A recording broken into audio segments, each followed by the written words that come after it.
May I have your attention, please? The show starts in 10, 9, 8, 7, 6, 5, 4, 3, 2, 1, go.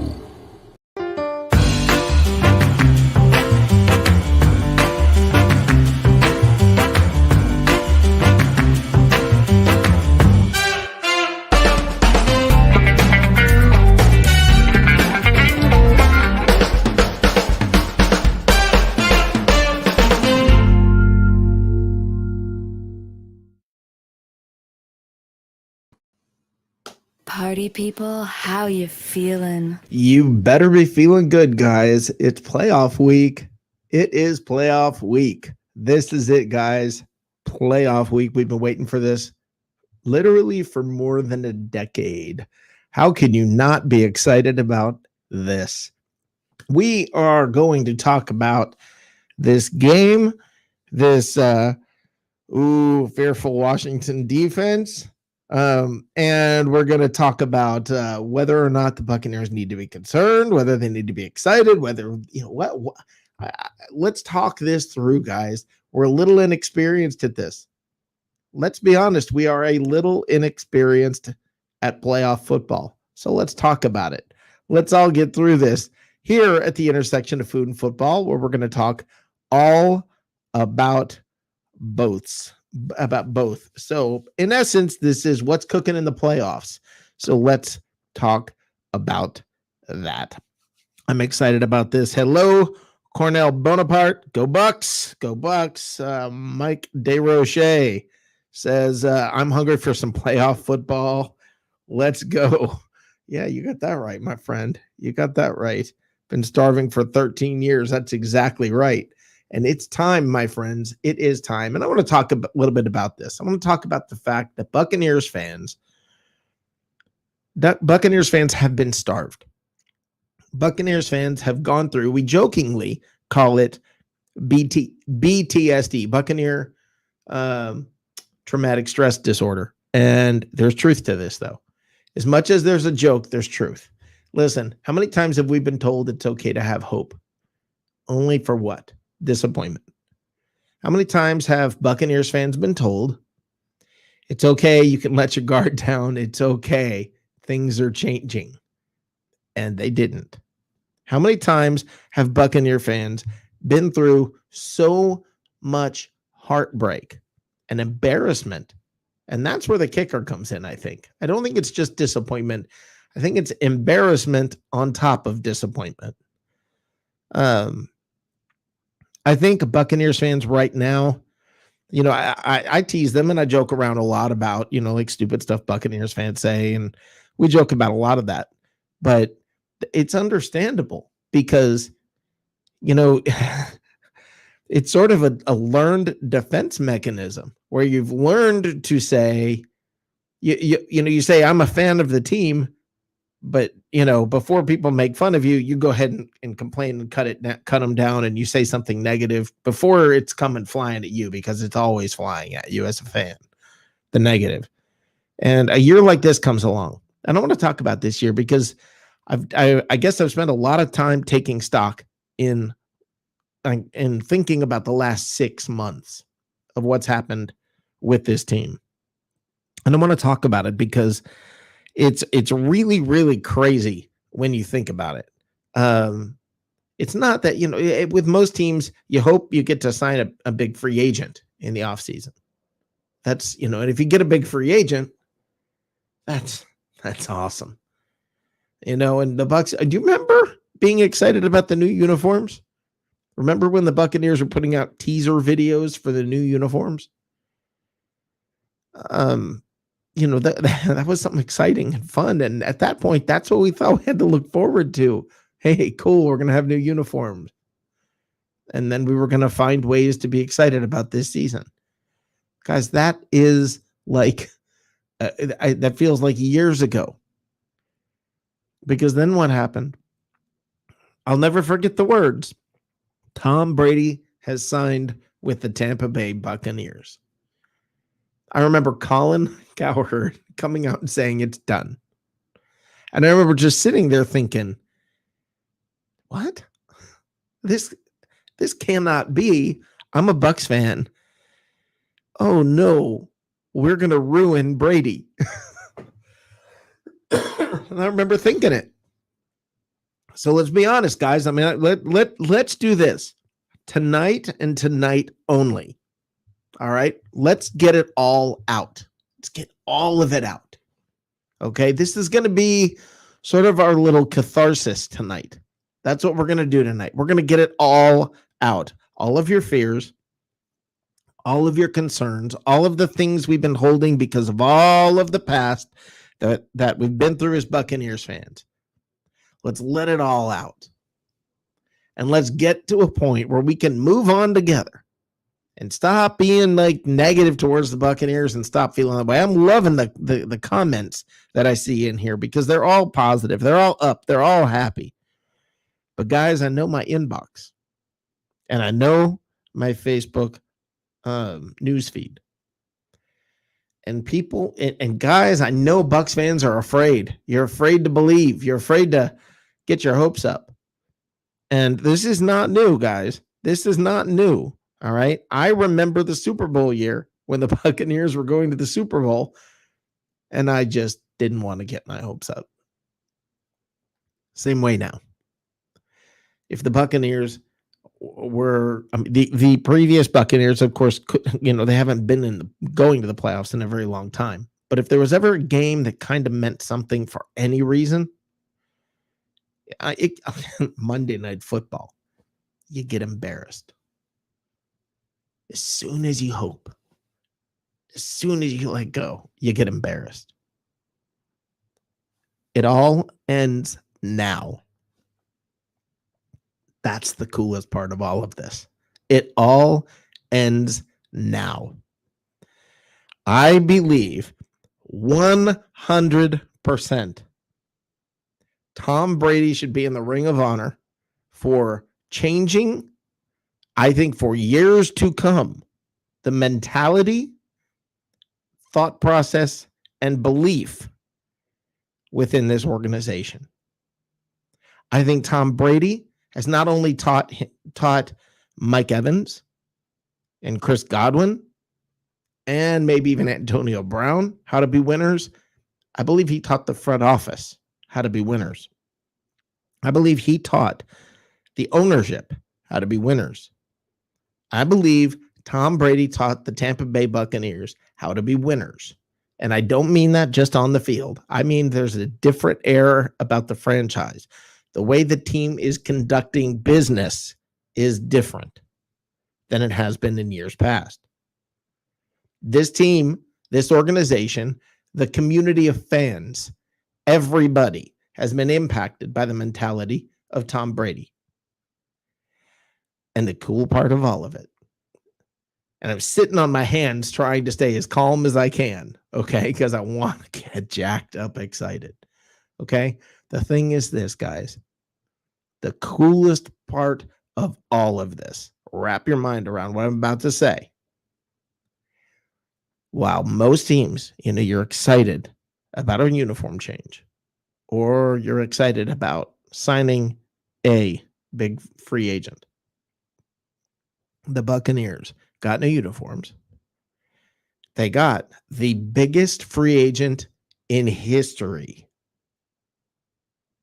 Arguably, I guess, but not really. They got, you ready? The next biggest free agent, probably Rob Gronkowski and Leonard Fournette and LaShawn McCoy and Antonio Brown. And for everybody we were all, oh no, about Antonio Brown. When Mike Evans went down this last week, who stepped up and who owned that game? Who owned the Atlanta Falcons? Who was the number one receiver on this team? It was AB. AB, who has been nothing but a model citizen. Guys, this is everything. The stars have aligned. I don't know. Maybe it's a karma debt that's been paid. Maybe finally the gods are forgiving us for you, Culverhouse. I don't know. But it just seems like the whole world around the Buccaneers has changed. And it's quite simply because Tom Brady chose the Buccaneers. And I mean, when an entire franchise changes, and I cannot emphasize this enough, and I want you guys to wrap your minds around what I'm saying. The entire franchise has changed, not just the guys on the practice field. I guarantee you that the water boys don't want to disappoint Tom Brady. I guarantee you that the organization, the front office, the PR department, the marketing department, I guarantee you every single person in this organization is doing their level best to do their level best. Now, there are days that in my job, I show up in my job, and hope my boss is not listening. There are days that I show up in my job, and maybe I'm not quite on my game. As you know, it's nice to say you need to be on your job. You need to be on your game every day. No, I'm not. I'm not. You're not either. Neither is my boss. And neither are these players. Some days it's just one of those days, and that's how it goes. But what this team has done, 100%, this team has put together a franchise full of accountability and depth. This team can stand up when one player's having a bad game. There are others that can pick them up. Okay, there are others that can pick up the slack. You don't believe me? We've seen Donovan Smith have some bad games. We've also seen Donovan Smith have great games. And they've won some of them and they've lost some of them. But as this year has gone along, what have you noticed? Creeping more and more and more into this organization. One word: excellence. This organization is dripping with excellence for the first time, probably since the Super Bowl year, but even that year, okay, even that year, the offense, this team, if they don't win the Super Bowl, is gonna be mad. And what's cool, much like a New England team, if the Buccaneers do win the Super Bowl, there's not going to be a hangover. Just like New England. And you see it. That's why I'm here to flat out say it. It was Brady, not Belichick. It was Brady, not Belichick. In New England, that whole keep your head together, keep your act together, show excellence, don't make a mistake, don't do anything stupid, don't throw a tantrum, don't blah, blah, blah. Bill Belichick's throwing his phone. Cam Newton can barely throw the ball. Everybody on the field, you got people opting out. You've got, I mean, guys, it's coming apart at the seams in New England. And everything is coalescing around excellence in Tampa. It's simple, it's clear, and it's not debatable. This team is dripping with a new standard of excellence 100% because of Tom Brady. He's made the entire difference. So, guys, it's time. Get freaking excited. It is time for playoff football. I can barely remember what that's like. Okay? I cannot freaking believe it's time. You've got it. Think about, let's do the roll call, guys. Let's do the roll call. Tom Brady, Rob Gronkowski, Mike Evans, Chris Godwin, Antonio Brown, Scotty Miller, Ronald Jones, Leonard Fournette, Shady McCoy, and you could even throw in Keyshawn Vaughn, maybe. Okay. Tristan Wirfs, Ali Marpet, Donovan Smith. Don't tell me he's bad. He's not. Okay, guys, we're stacked and we've got momentum. This squad of players has momentum and desire and passion, and they're playing for each other. This is it. This is as good as it gets. It's time to have some fun. It's time to have some fun. Let's bring one of our guests in right now. Thanks for your patience, my friend, Jacob Darnell. The show got smarter. You make me want to, dude. I want to run through a brick wall right now. You got me so hyped up for that. Come on. I am so freaking jacked up for this team. When you stop and take stock of this team, this is the real deal, man. Oh, this is absolutely. I mean, I am so excited to see the Bucs in the playoffs this year. It is long overdue, to say the least.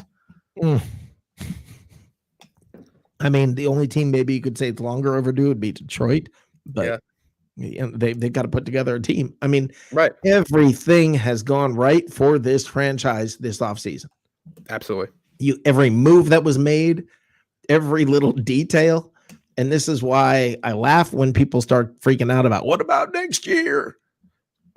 Good Lord. Enjoy this. Yeah, worry about this year, honestly. Yeah, and I promise you, there's going to be a line of free agents trying to get in next year.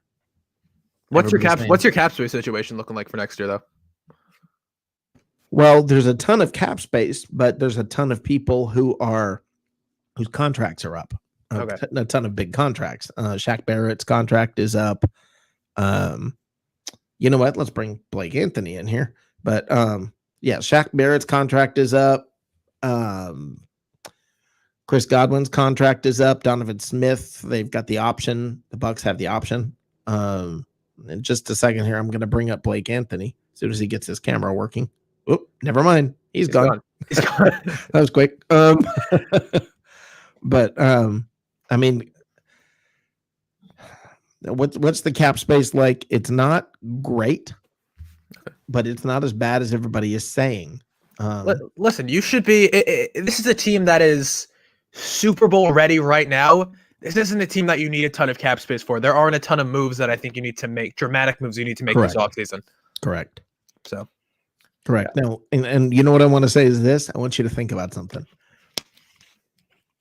Chris Godwin, he's sitting here and he's got to decide, what do I want to do? Or what if they put the franchise tag on me? Shaq Barrett has got to sit there and say, do I want to go somewhere else? And you know what's going to happen is everybody's freaking out like, oh my God, what if Shaq Barrett leaves? Can you tell me there's not somebody of Shaq Barrett's talent level that's been playing for years, maybe, that isn't sitting out there and going, I'll come. I mean, if we're talking actual veterans, I mean, listen, Von Miller is going to be a free agent this offseason. Yeah. That's I think that would be great for the Bucs as a 1-year kind of thing. To finish his career in Tampa with Brady. And listen, I know this isn't what you guys want to be talking about right now, but the draft is coming up. You guys are going to have a draft pick. You can spend that draft pick on an edge rusher to replace Shaq Barrett. And it's gonna all depend on who leaves. That's what you're gonna spend this draft pick on. It's a best player available kind of situation, and you're gonna take the best edge rusher available, I think. And they haven't even used Shaq Barrett as an edge rusher that much this year. He's been relatively quiet. Yeah, I mean, I think he has 8. He may even have 9 sacks. I'm not sure. It's right around there. Mm-hmm. The Bucs have several players that have 8 or 9 sacks. I don't know if anybody got into double digits, but I do the segment on my other show. I do the segment, Stupid Stuff Bucs Fans Say. Yeah. And the thing is this. and this is what I was trying to allude to, is I get it and I understand. I do. I understand. I've said plenty of stupid things. As of Irek. Yeah.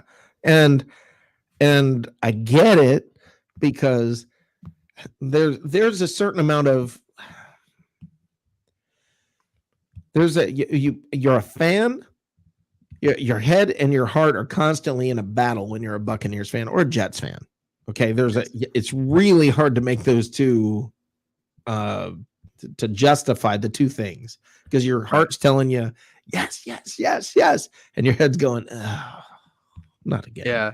So, I mean, anybody who goes through any sort of, I'm going to use the example of an abusive relationship.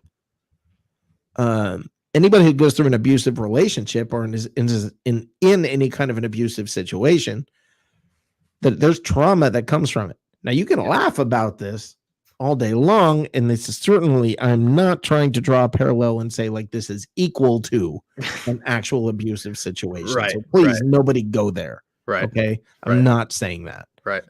But I am saying, when you go through a situation where there's so much negativity and so much humiliation and embarrassment and disappointment over and over and over and over, there's damage that's done. And, you become afraid to really let go and get excited. And I honestly think that let's say the Bucs win the Super Bowl this year. Okay, that's the part of the cathartic process, but the real joy would come from the next year's Super Bowl. Exactly. And I know it sounds funny, but you're right. Because it's almost like you got to go through the healing to finally be where a normal person would be. Yeah. So right. I mean, I wonder about that, and I mean, I feel this way about the Jets. I feel this way about the Browns. I feel this way about Detroit. I'll use the term almost a kindred spirit that I have for those teams, and I was this way. It doesn't matter what even sport you're talking about. Teams that are just got like the way the Cubs were for so long. Sure. And years. What's that? Oh, I mean, 100-year drought. Yeah. You feel for that. And it's like, for those fans, and as a Bucs fan, I can feel that disappointment and that heartache and that. And I feel you. Rick. This is something here. Yeah. The dude sent me this on Twitter. I just want to show you. He sent me this because I think it's so accurate. I'm going to pull it up right here if you don't mind. Yeah. Okay. So this sweatshirt he got, it's one of my favorite things that I've ever seen, purely because it's so accurate, right? Right? Because we've been talking about this all season long, and being real, if I wasn't a guest on the show, no one would be talking about the Jets, right? This is not the Jets are not a topic of conversation. No, you're right. We've all half the people in this chat probably care about the Jets more now because of you. Absolutely, and I think that's a great thing for a team for a team that has no fans. Yeah. But listen, these teams are so similar, and the difference is, or it's not really a difference. We've both been trying for that. We've been thinking that we're one piece away for so long, right? Whether that's a coach, a quarterback, a defensive player, we think that we're just one guy away.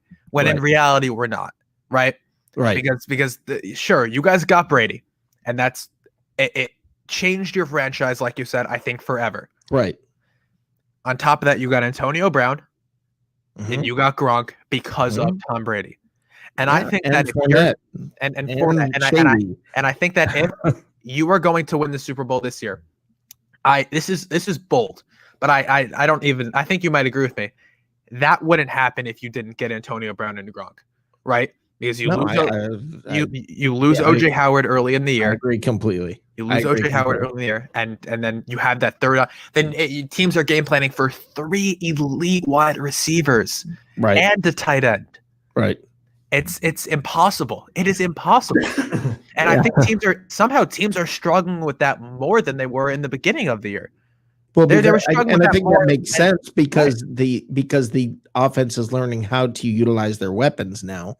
Whereas at the beginning of the year, the timing was off and you could see it with Brady, especially on deep balls. You could see that the timing was off. There was no, look at the situation they're playing in right now, this season especially. Mhm. No OTAs, everything was virtual.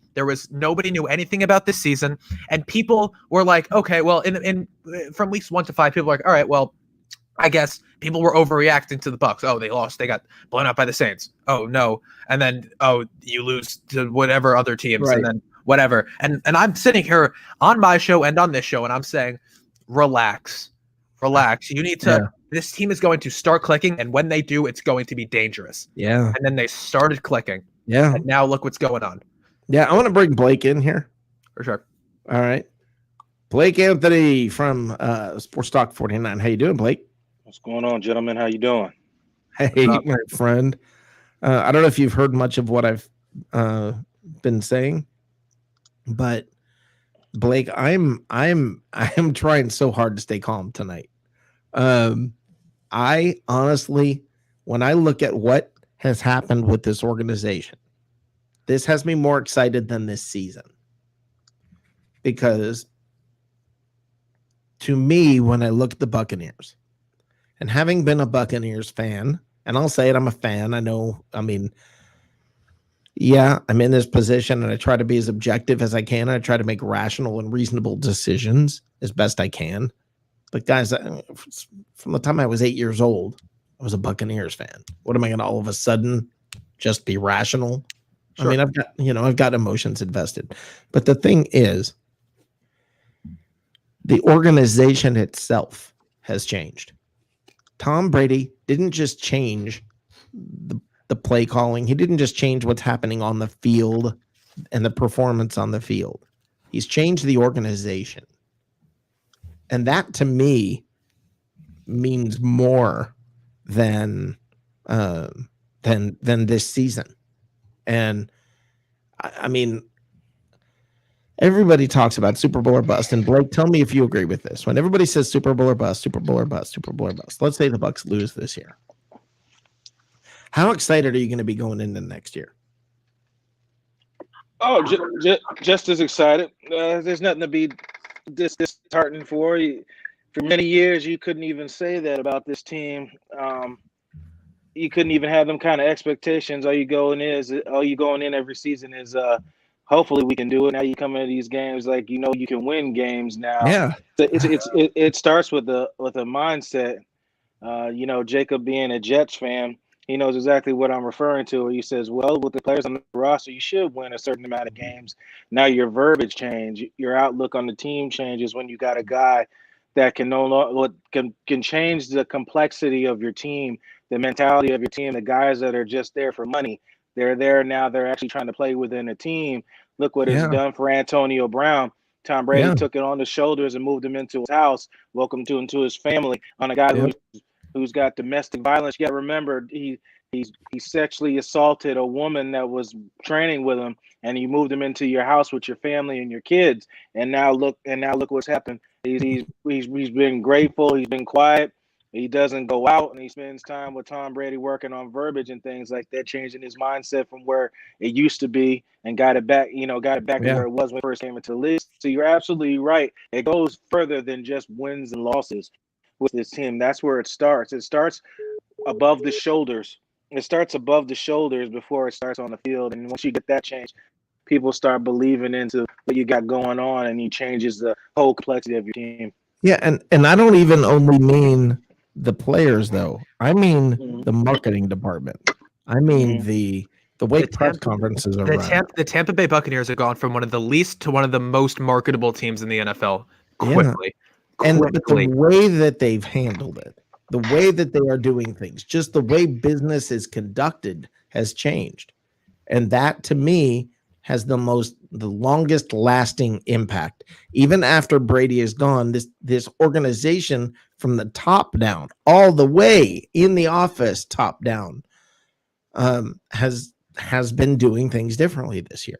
Yeah, and on top of that, it's not only a like Blake was saying, to add on, it's not only just a wins and losses thing, right? Or even the organization or the marketability of the team.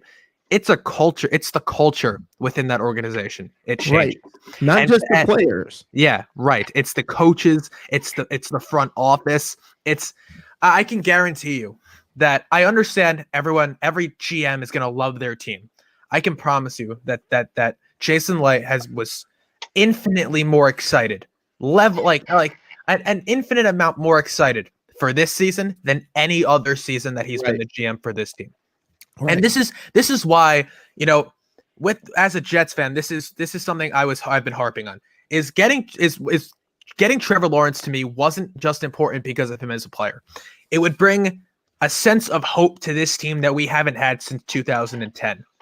And it feels, and with the Bucks, it's you guys haven't. When was the last time you felt like you could actually make a run in the playoffs? Right? 13 years ago or 12 years ago or something. Yeah. Right. And even then, did you think that you guys could walk in there and win a Super Bowl? Well, 12 years ago, we were kind of coming off of our last one. So yes, but things were just different. I mean, you could feel that team starting to come apart at the end of the year. The last, 3 games, whatever it was, Monty Kiffin was leaving. Everything was starting to come apart. So This might be the most exciting year of Bucks football ever. I can you argue with that, Blake? No, I can't. And it's sad that when you guys talking about marketing, I'm gonna go into a 2-part thing with that. It is the most exciting. Of course, if you bring one guy in, some guy that probably a lot of us, especially you, Jacob, probably hated for so long. For one, he played against the Jets twice a year and cost you a lot of agony. And then, a lot of people just didn't like Brady because they kept winning Deflategate, whatever the reason was. And now he's on your team. Kind of reminds me of LeBron James situation. But I digress. But marketing, I don't know if you guys saw my interview with Ron Butler, Levante David's agent. We actually talk about what you guys are talking about marketing.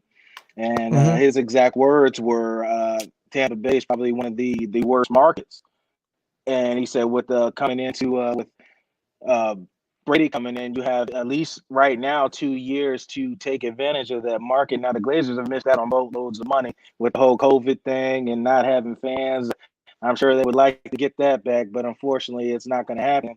But you at least got these 2 years to take advantage as much as you can with players coming to this team, promoting your own guys within your organization, getting more commercials. I was talking to Ron. Levante David doesn't get a lot of publicity. The guys that talk about him the most are the people who actually like the guy the most. That's what he gets talked to. He's not really big in the media, and he doesn't make the Pro Bowl again. He's just real quiet and does his talking on the field, but it doesn't necessarily help as far as a marketing standpoint. Yeah. Now let me give you an example, guys. This is what I mean by from the marketing department. And it's not just that department. It's the PR department. It's the water boys. It's probably the lunch that they have in the cafeteria. It's everything, I believe, changes right now. And let me give you an example. Like next year when the Buccaneers season ticket packet or whatever you call it comes out, when they send it to the season ticket holders, watch. It's going to be better than it was this year or what it's been in years past. Watch. Of course. And it's because and what I'm trying to say behind that is everything your in-stadium experience next year will be better. Why? Tom Brady's not working the electronics. Tom Brady's not doing the programming for the graphics on the scoreboard. Tom Brady's not doing any of that. But Tom Brady is the reason that all of that changes. And that might sound weird, guys. But when Tom Brady comes, and in comes Gronkowski, and in comes, AB and Fournette and McCoy, and that the entire franchise becomes a franchise where excellence is expected. And I promise you that actually goes from the field back up the chain. And flat out, I think it's decided. I think Belichick throwing the phone ended the debate. Let me bring Matt Coulson into this. Hey, brother. Hey, Matt. Hold on just a second. Let me make this point, and then we'll get to you. I believe that when Bill Belichick threw that phone, to me, it showed the excellence coming, like it's starting to come apart. The wheels are starting to come off in New England. It's something you hadn't seen in years past, and you're seeing a loss of control. Belichick losing control. You're seeing things start to disintegrate. And what do you see in Tampa around Brady? Everything coalescing. New England, it's all coming apart. In Tampa, it's all coming together. I mean, Rick, who was if we're talking a year ago today, who is the least emotional coach in football? Mhm. It's Bill Belichick. Right. The whole thing, the man never smiles, right? The man doesn't smile. The man doesn't show emotion. You don't even see him yelling ever. Right. And you're right. The moment he threw that phone, you're looking at it, you go, he wishes he had Brady right now. Yeah. And it's I mean, you're looking at Cam Newton doing what he's doing, and the fact it only lasted 1 year there. Yeah. This seemed like, and this is not like, this is a different conversation from the beginning of this season when we were like, I can't believe they let the Patriots get Cam Newton. Like, who's that insane? Like, what is going on with these GMs? What, the Bears kept Mitch Trubisky and whatever. And guess what? Now the Bears are in the playoffs. Where are the Patriots? Almost reeks of bringing Cam Newton in New England. Almost reeks of what the Buccaneers have done for the last 20 years. Bring in the guy to try to sell tickets. Matt, what are you thinking about all of this? I'm the guy you were talking about that's expected Bills to come off because we've been beaten so many times. I got that trauma. No, we all have a little bit of that trauma. Okay, if you've been around as a Bucs fan for any length of time, we all have a little bit of that trauma. Okay, we're all going to watch that game with apprehension. Oh, yes, but I expect them to win. I just expect the wheels to fall off at the same time. And Right. I can't shake that. Does that make any sense? No, it makes total sense, and that's actually exactly what I was trying to express. Is I think every fan that's been around for any length of time is going to feel that. It's this dichotomy of I feel like, you know, I feel this hope and excitement and fear and hesitancy. It's like, oh, there's a part of me. It's like, oh crap, don't hurt me again. I mean, there's part of that feeling. And the one thing that I will say is I don't even feel like, and this is where I know I'm different than a lot of fans. If the Buccaneers were to fall short this week, yeah, I'm fine. I'm good. Next year's going to be a ball. Let's do it. You know? Yeah. And but Rick, they need to get past Washington. I mean, I looked at the bracket today. Somebody posted them on someplace, and I realized that we go from this to Green Bay. And Green Bay is going to. No, we don't. We do not go from this to Green Bay. They don't know. That graphic that's been circulating is incorrect. After each round, they reseed the playoff. This is not like college basketball where you go through a bracket. Yep. Green Bay is going to play the lowest seed. Well, I didn't know that. Well, yeah, Green Bay is going to play whoever the lowest remaining seed is. So hypothetically, it could be the Bucs. Yes, it could be the Bucs. Yeah. I mean, you're right. Hypothetically, yeah. Right. Okay. I'm just making sure that it wasn't like a completely. It's confusing. That's why everybody's confused. You have to think of it this way: they have the number one seed. Why would they play a higher seed?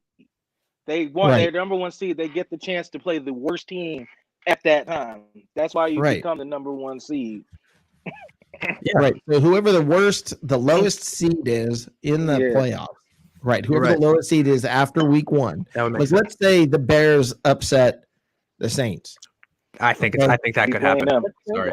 It could happen. That could happen. I think that could happen. Yeah, CBS predicted it, by the way. I don't know if you guys know this. Oh, really? Yeah. I thought I was in my own little boat there. I'm not special. No, you're not. You're not alone in that. And so if the Bears were to upset the Saints, yes, then Green Bay is going to play the Bears most likely. Yeah. I mean, what seed are the Bears? They're 6. They're the 7th seed. What's that, Matt? I said if Chicago ends up playing Green Bay, who do we get? What's the other option? It You, depends. you would get the Seahawks or the Rams. Right. Oh, well, I'd rather have the Seahawks. Yeah. But You'll anyway, see. I'm- You'll I'm see not either Green Bay. one. If you make it to this, if you guys win the Super Bowl this year, you're gonna see Green Bay at some point. Unless they lose a game. Unless they I lose doubt first. it. I think they'll destroy the Bears I too. can't see that happening. I don't know, man. The Green Bay thing is a juggernaut right now, and they're mad at us because we made them look like fools. Did you see Green Bay play them last week? Concerns me about it. It got out of hand late, but it was close most of the game. Yeah, and they dropped 3 interceptions. Yeah. So I don't know. I mean, that'll be interesting Okay, to see. okay. I think the playoffs are going to be interesting. Blake, you're being awfully quiet. Oh, Matt was talking, and everybody was saying I don't want to be too distorted. No, I just. I mean, what do you think about the Bears and Saints game? They could win that. I mean, I think the Saints, they give the Saints a run for their money with Nick Foles. Now they got Right. Mr. Trubisky kind of rolling with the offense right now. Khalil Mack was banged up the first time they played. There's a lot of what ifs, but that's football. That's why we watch the game. Anything could happen. The Saints have already showed a propensity of giving up the cheeks in the playoffs the first round to teams, Right. and blowing it. So that's kind of why Drew Brees keeps coming back. Right. To try to get it again. So to me, I think this might be the last ride for them if they get put out early again. But it's Yeah, I possible, agree. man.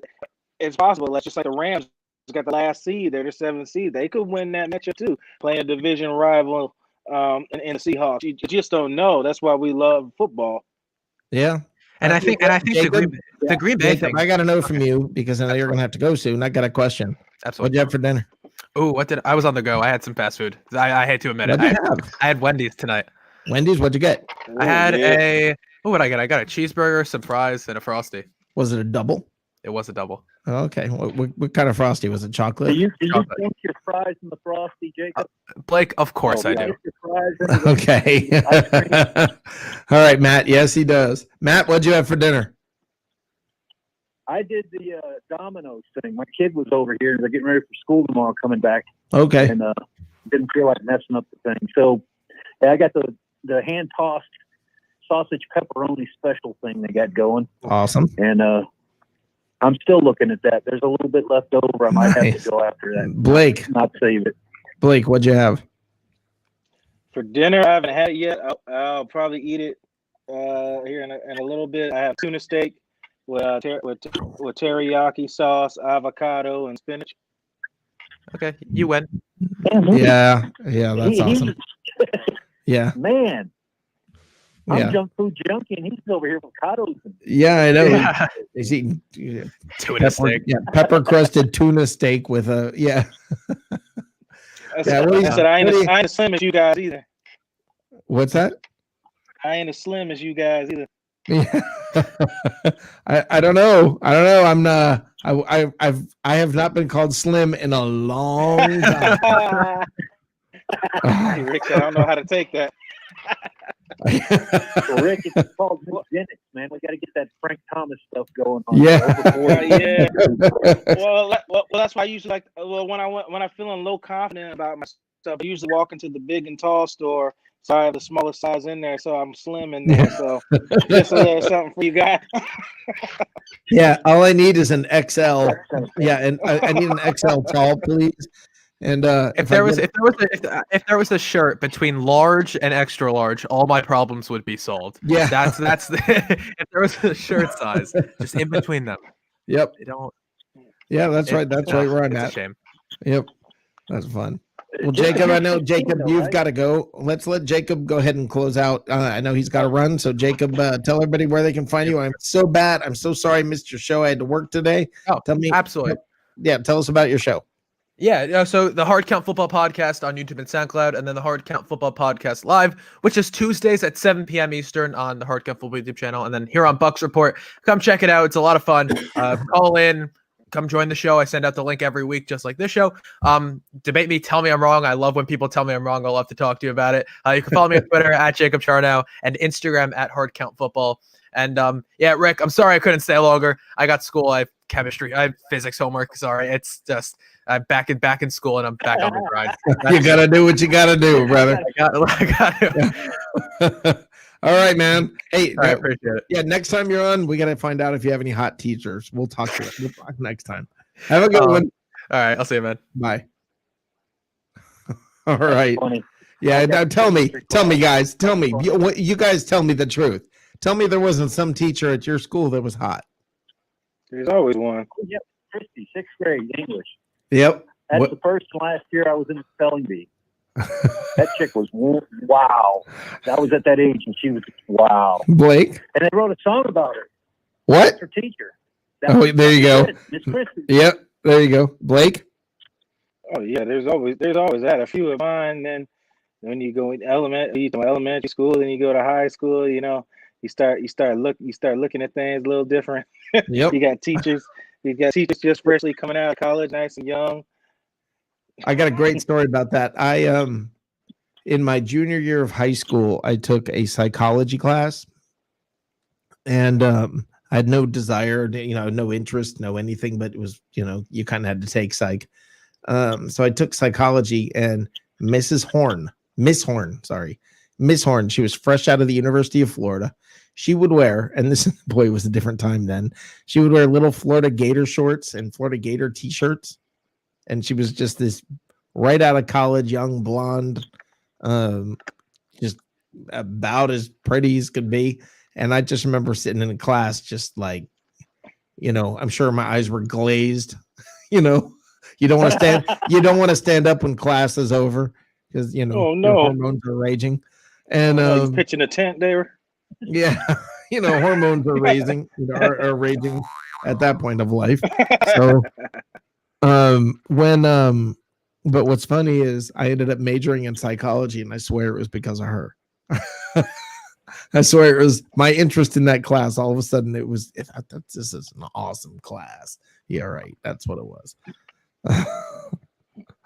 But anyway, I don't know. I also had a teacher. I think everybody had a teacher kind of like that though, somewhere. Yeah, that's why I said I'm going to ask Jacob, because I know it's going to be embarrassing for him to have to say it. Or he's going to try to avoid the subject, but we all know that one of the teachers in his school is hot, and all the guys talk about her. And let's see how he navigates through that conversation. That'll be the fun part. You know what I discovered in Hillsborough County?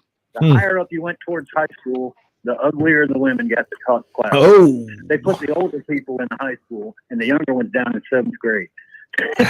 I am not from Hillsborough, so I don't know. I can plead the fifth on that. I can be like, I don't know. I have no idea.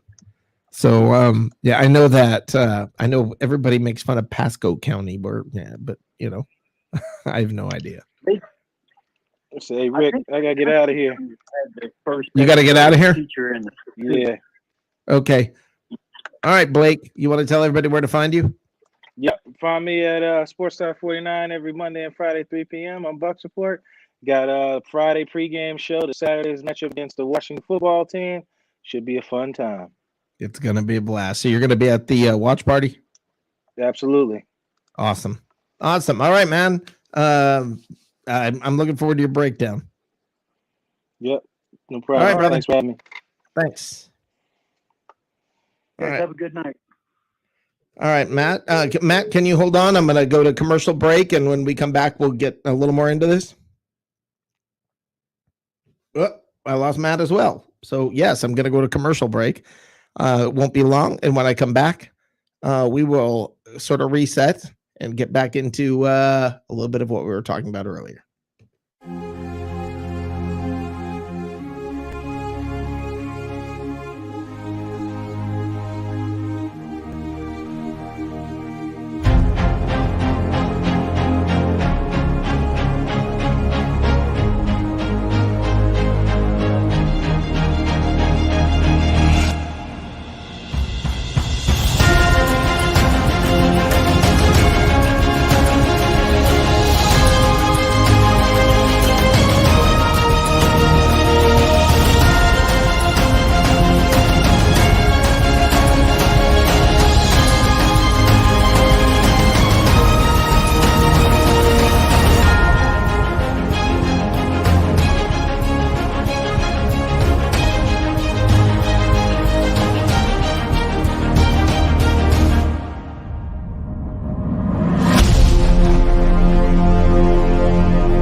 right, guys, welcome back to What's Cooking in the South. And what's cooking is the Buccaneers with a little bonus football. We get an extra week of Buccaneer football.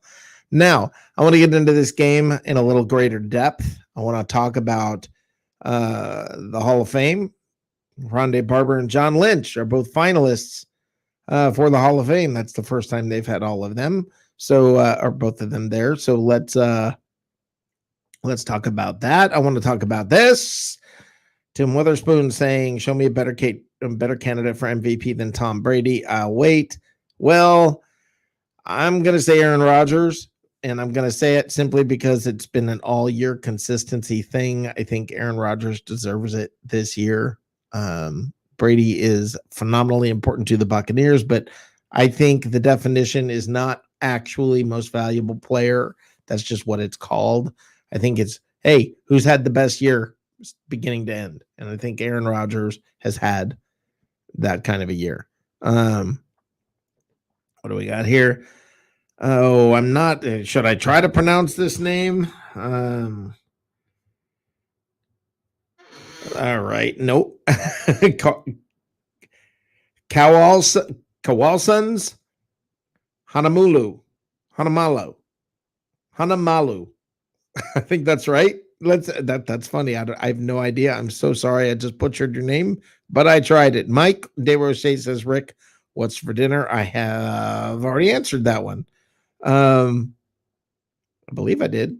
No, I don't know if I did. I had a cheeseburger, sorry, with pepper jack cheese.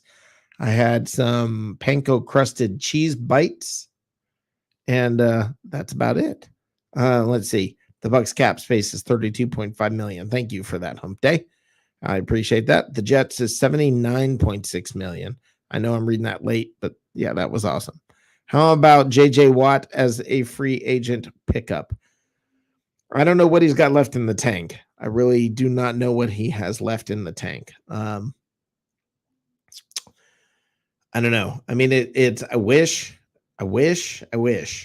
he was the JJ Watt of old, but I don't know. I don't know. The Bucs sack leader is JPP with 9.5 sacks. So let's get a double digit. Let's get somebody into double digits today. You know what's funny is I remember before the game started this last week, I remember before the year started, everybody talking about how, I mean, some of the predictions were crazy. Brady was going to have 50 touchdowns and 5,000 yards. And, people were saying every one of these linemen was going to have 10 plus sacks and all that. And it's just not realistic. At some point you go over the edge with these predictions and we're all excited and all that. And that's the fun of all of this. And that's kind of why we do this. But, some of that's just not real. I don't know. Ben Parrish is talking about his Spanish teacher in junior high, Mamacita, apparently. I want to nail my 7th grade gym teacher. That's what Mike DeRoche says. I'm thinking, let's just hope that wasn't like, never mind. I'm not going to crack that joke. Anyway, it'd be too easy for him to do it. But you know what? Let's bring in Dude. How you doing, Dude? I can't complain. Greetings, my friend. Greetings and saturations to you and yours. Hey, I don't know if you guys are aware of this, but the Buccaneers are in the playoffs, man. The playoffs, freaking dude. Cow, man. It's unbelievable. I just don't even have words. It's unbelievable. Like, I caught myself Googling NFL mock, and I stopped and went, not yet. Not yet. Not yet. Good news, it looks like the Buccaneers will be with Shaq Barrett. I know there's no confirmation of that, but look at my face. I'm a positive guy, and that's how I feel. Mike Evans, from what I understand, there's a very good chance he was there. Ronald Jones was full participation in practice today. can we get some love for the victim of volume? Can we give some love to Ronald Jones? Just because, why not? Everybody that's out there that's a little upset that the Buccaneers made sure that Antonio Brown got his incentive, but they didn't make sure Ronald Jones didn't get his 1,000 yards, or they didn't allow him to. Bruce Arians addressed that today, if you guys didn't catch that. Basically said there was an incentive for Antonio Brown's yardage. There's no incentive on a rookie contract for 1,000. So I guess all the controversy of that flew by the wayside. But hey, we don't want to talk about Chase Young or the field or the camera. You know what we want to talk about?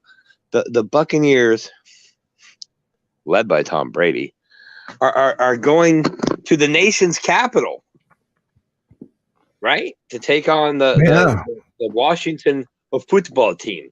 Yeah, I mean, this is the playoff football, man. I'm a little. Is it gobsmacked with a B or is it with a D? I don't know. Right? That's like a double Leo word. Yeah.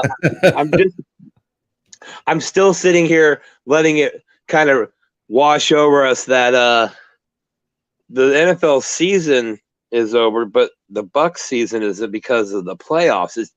It's a weird concept. That's what I said. It's bonus football. It's like it's just like, oh, you get this extra little surprise. It was like, I remember one time I got in a Cracker Jack box, I got 2 prizes.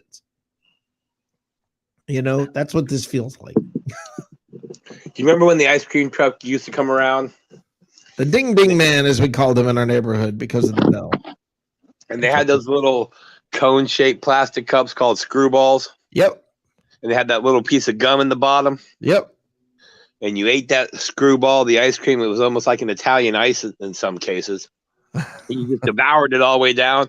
And you're like, oh, look, another hour's worth of sugar. That's what this is like.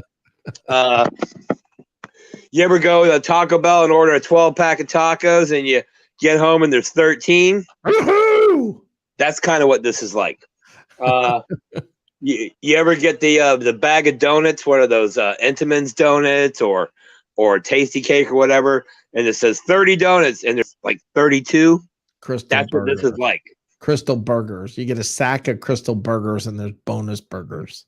Dude, but in the bonus burger, okay, first of all, the word bonus and burger, that should be like on the marquee behind you. In fact, I think we just found a franchise name for a burger joint. Bonus burgers. Bonus burger. Oh, you want to see? You want to see what's really funny? You want me to change the background to my to the kitchen? I forgot to do that. Oh, you caught that little hint, did you? Oh, was that a hint? Well, I mean, now it's not. It's an obvious statement, but yeah. keep talking, okay? Okay. Yada yada yada. No, seriously, Bucs fans. First time in 13 years. First time since social media has connected all you people out there via the interweb. It's Buccaneer playoff time. And with that, if you're in the Tampa Bay area, more particularly the Pinellas County area, get down to the Deck Bar and Grill this Saturday. We're talking drink specials, live entertainment outside, food specials, all your favorite Bucs Report people, live show. Get on the screen with the guys. Come on live. Say hi. Welcome to the kitchen. Talk Buccaneers football. Get down to the Deck Bar and Grill at Isla del Sol this Saturday. Show starts at 6. Doors open at 11:30 a.m. NFL playoff football, Bucs fans. If you're gonna watch it with people you love and people you know, or get down to the deck and watch it with us. You'll learn to love us. I want to say a big shout out to Jacob Chinow earlier today, this evening, in what we're going to call the pre one like Chase Young. Same with Aaron Donald earlier in the year. When you have a dominant guy like that who is literally snorting quarterback pressures out of his nose before the ball is snapped, what do you do to counteract that? You run the ball right at him. when he goes outside shoulder with the rush, runner cuts in, and vice versa. We watched it time after time. So look for the victim of volume to have a decent day, and don't be surprised if a lot of those yards come right at Chase Young or whatever his name is, Young Chase or Young and the Restless or whatever. I mean, here's the thing. In my opinion, and tell us if we're wrong in the comments. If you can't even figure out what to call your football team, y'all don't know, shouldn't be allowed to put your names on the back of the jerseys. In other words, I don't want to know your name either. We're just going to talk. You're the player from Washington. That's what you all are. Yep. Okay. There you go. I'm predicting 41, 42, 17 to 20-ish. Holy crap. And the reason I predict what happened? That's my exact score I'm picking.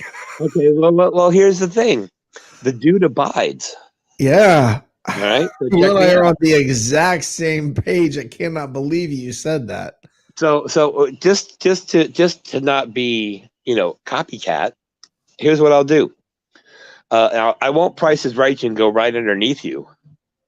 I'll go up a little higher, and I'll go 47 Buccaneers in honor of John Lynch. Nice. And I'll go 20 in honor of Rondé Barber for the Washington team of no name. What do you think? I'm good for that. That's awesome. So 47-20, you heard it here first. Now, if I'm wrong, you didn't hear it at all. It was fake news. Well, it could always just go ahead in one of my segments that I have on Sunday night. Right. Oh, well, can you screenshot? Oh, I guess you could record audio, damn it. Yeah. Well, I can just download that clip. Yeah. I'll say this.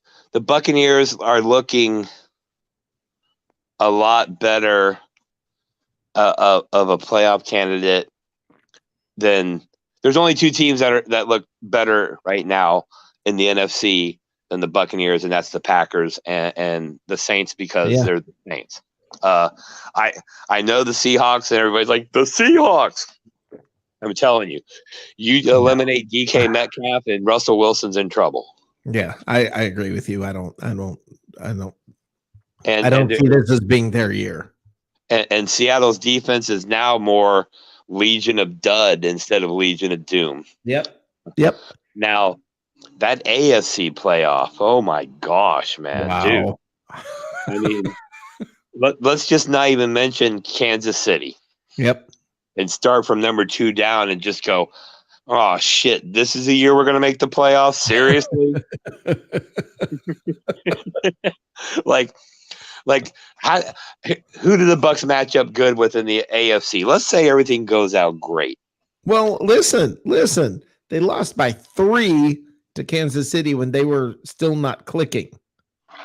At home, though. Agreed. Where do you think that Super Bowl would take place? Well, but it wouldn't be a home crowd. Not that there's much of a crowd event. Right. With crowd. I guess what I'm trying to say is that I don't want to see Kansas City if we're in the Super Bowl. I'd rather play. I hate to say it, man. If Kansas City doesn't make it, and I'm going to say this and get bashed for it because it's 180 degrees for me, but I feel really good about Cleveland. Only because I really want it to be Pittsburgh, because Pittsburgh is just coming apart at the seams. Well, Allison Kohler is a good friend of Bucs Report, so I don't want to bash on the Steelers too much. But yeah, okay. Here's the thing: I do want to point out, to be fair, we're over here going, I don't know about the Steelers, and they literally have the same record as the Buccaneers, who we are like, they're going to the Super Bowl, baby. So one has won 4 in a row, and the other one is just like, kind of on autopilot. I feel like they're on autopilot. Like, I feel like they're limping in. I think, I don't know. Maybe you're right. It feels a little like the Buccaneers earlier in the year, where the team was looking at Brady going, all right, do your Brady stuff. And Brady was looking at the team going, do the Patriot stuff I'm used to. Yeah. And that's what the Steelers are kind of going through, waiting for Big Ben to do your Big Ben stuff. And he's like, I'm kind of old and fat. And they're like, well, how about Le'Veon? Oh, well, how about Antonio? Oh, crap. Oh, we got Big Ben and some guy named Awesome. the lead singer from Primus, Les Claypool or whatever his name is. I'm sorry. That was awesome. Hey, let's be honest. Juju Schuster took a step back, right? Yeah. Okay. The whole team has. I mean, everything with Pittsburgh is they're just, now they could get hot again, but I just like being in the position that the Buccaneers are in where you're hot going into the playoffs. Yeah, oh, absolutely. You want to go in on a hot streak. You want to go in, every cliche, enter here, hitting on all cylinders. Yeah. Blah, blah, blah. Yeah. With a full head of steam and chutzpah and all that. Yeah. Here's the thing. Just win. Just win. Yeah. I don't care if it's 7-6. Yeah. Well, and that's the thing. And this is a fact. If the Buccaneers won 7-6, imagine the news feed. Half of it would be rejoicing. The other half would be, you people who are rejoicing don't understand football. Well, but we do understand math, bro. And 7's more than 6. Okay. We understand basic math. We got this part. But I mean, isn't it true though? This is literally what it would look like. 1/3 of the news feed would be rejoicing. 1/3 of the news feed would be saying that they would have scored more with Jameis, and 1/3 of the news feed would just be like, this team is a joke. Fire everybody. Hey, I might be wrong on this stat. So all you guys in the chat, the fact checkers, that's funny you bring that up, because I believe one of the narratives or the things we hear from Bucs fans say about Winston would be he would have put up more points, but I'm pretty sure the Buccaneers scored more points this year. No? I'd have to look it up. I believe that's the case because I know they scored more touchdowns than they ever have. So I would imagine that by extension. And that's my thing. Look, we all were okay. I think we all can agree. Even some of you idiot haters that hated him before he got drafted, everybody supported Jameis Winston as long as they personally could themselves. Right. Some longer than others. But what's going on now in this fan base with these people who are like, oh my gosh, you brought in the great. Oh, it's not, oh my gosh, you brought in arguably the greatest quarterback, if not the greatest quarterback of all time. It's, how could you get rid of Jameis for anybody else? Well, I don't know. Have you seen the guy's resume? Well, I'm telling you right now, this isn't a long-term plan. You're right. It's not. Well, I'm telling you, it's not gonna work out. Brady's skill set doesn't line up with Arians or anything like that. Well, it did, and they're 11-5, which is the second best record they've ever had as a franchise. They do, by the way. This is the highest point to date. Mike DeRoche says 492 points. Tim Weatherspoon came through and said, yes, it's the highest. And they gave up 355. So isn't half of the Winston supporters argument just literally thrown out the window with that? So stop. That's what I'm saying. Like, hey, that Michael Jordan public service announcement from like the 80s or early 90s? Just stop. Get help. Just stop. Get help. Okay, look, he's not a Buccaneer. When he's a Buccaneer again, if he's a Buccaneer again, then we'll all be like, woohoo, he's a Buccaneer. But quit coming at Buccaneer fans as a Buccaneer fan because they're happy that their team is winning. You're only a Buc fan because of Tom Brady. No, you're only breathing because of oxygen. I mean, come on, dude. Who cares? By the way, the Bucs only gave up an average of 22.1 points per game. That's pretty amazing. especially when you factor in there was a 4-game stretch last season where Jameis Winston gave up 21 points a game. Yeah, and they averaged almost 31 points per game. Now, that's amazing. A 10-point swing. Yeah, that's a 10-point differential. That's amazing. You know what that's called, Rick? Winning football? That's playoff football, bro. Yeah, that's just have an average game. Just have an average game, and I'll be happy. Tom Brady, I mean, he's going to come here. He's not going to throw for 30 touchdowns. You know what? You're right. Yeah, he's not going to throw for 30 touchdowns because he's going to be busy throwing for 40. His second highest career total because he's washed up. Oh, and by the way, we touched on this on the post-game show very briefly, but, I'm feeling a little trolly tonight. So I want to bring this back up because what we're doing right here is we're dispelling all the BS rhetoric that's been going on all season. Right. All right. Here's one of my favorites. Tom Brady isn't like Jameis. Jameis can throw on the run. Tom Brady can't throw on the run. What does Tom Brady do this week? He's running to his right and throws a dart across his body. Literally threads the eye of the needle. Yeah. and people are like, well, okay, he didn't run back and go the other way. You're right. He didn't. And guess what else happened? He didn't throw an interception to end the game. No, the big argument is that the Bucs didn't give Winston a chance, and which I say 5 years, but they're saying if he had the same people around him, and this is the flaw in that argument, is they wouldn't come around. Right. That's exactly right. That's exactly right. They would not have come to this team to play with Jameis. So it's not that the team didn't bring in the players. Brady brought them. So people don't prove even more. You want to make our point even more? Say that this team is different. Yes, it is different. And it's because of Brady. And that's what I was trying to say earlier, dude. I don't know if you had a chance to catch the beginning of my show, but I talked pretty extensively about this, and I believe that this is to me the most exciting part of all of this. Okay, look, I believe that the water boy does a better job doing what he does this year than previously. I believe the receptionist at One Buck Place, or whatever you call it now, does a better job than she used to.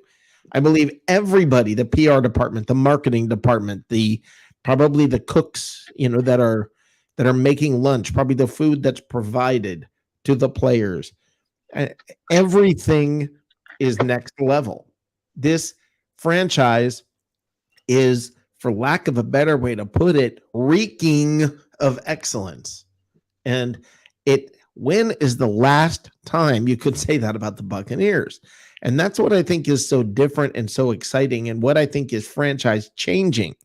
When people say this is not a long-term plan, I agree it's not a long-term plan, but I think there's going to be a long-term effect with to Brady coming here. And that's, I think, the key to all of this is, and that people don't realize and don't think about it. They say, oh, he's only going to be here for 2 years. Well, first of all, I'm really getting the feeling he's going to be here longer. Now, having said that, okay, you get Brady for 3-4 years. All right. If Brady's here for 4 years, do you really think that's a bad run for a quarterback when Jameis was here for 5? I mean, the argument or the narrative, whatever you want to call it, that it's funny how they bring all this talent in now that Jameis is gone. No, dude. Here's how this worked out. If y'all remember Barney the Dinosaur, the cartoon, that was for kids. So I'm going to break this down for you Barney style, okay? You're not going to say Tom Brady wanted to desperately prove that his success wasn't solely contingent on the Bill Belichick factor and the Patriots. So Tom Brady decided to lead the Patriots. That's step number 1, Barney followers. Step number 2 was he looked around the league. He evaluated the strengths of the coaching staff as compared to the rosters they possessed. And he, ladies and gentlemen, chose your Tampa Bay Buccaneers with Bruce Arians, Byron Leftwich, the defense coordinator, Todd Bowles, and, of course, those 2 towers of terror, we'll call them, Chris Godwin and Mike Evans, not to mention Cameron Brate and O.J. Howard. And that's why Tom came to here. That was step 2, Barney, guys. Now let's go to step 3. You bring in the greatest quarterback of all time. The guy who hasn't set the standard, the guy who is the standard. Okay? Yeah, the guy who made people quit talking about Joe Montana. The guy, when was the last time you even heard someone like Dan Marino's name mentioned? You haven't. Right. So Tom Brady has become a vacuum of quarterback in the NFL greatness. Okay? Yeah. 9 Super Bowls, 6 rings. He's got more MVPs than, well, there's a lot of derogatory. Anyway, he's got all the accolades. He comes to the Buccaneers organization. Don't kid yourself, ladies and gentlemen.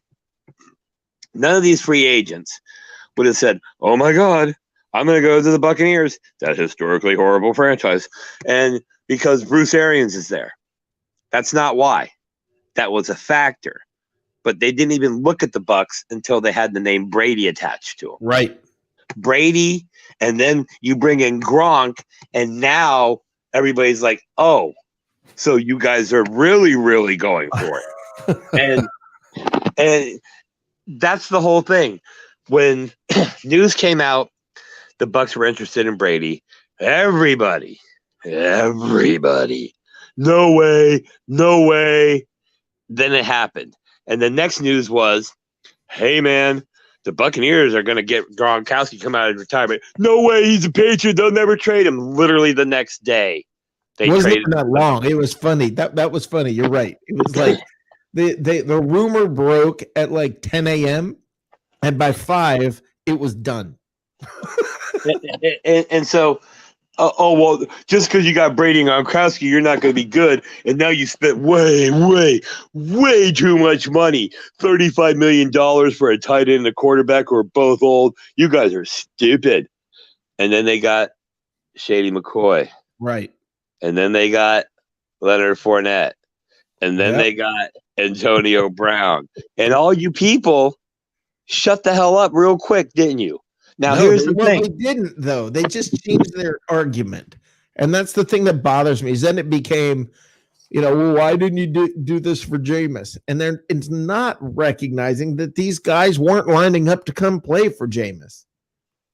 No, contrary to popular belief, Mike Evans didn't enjoy jump balls every time he had to get a ball thrown to him, okay? Just because, I'll put it to you this way.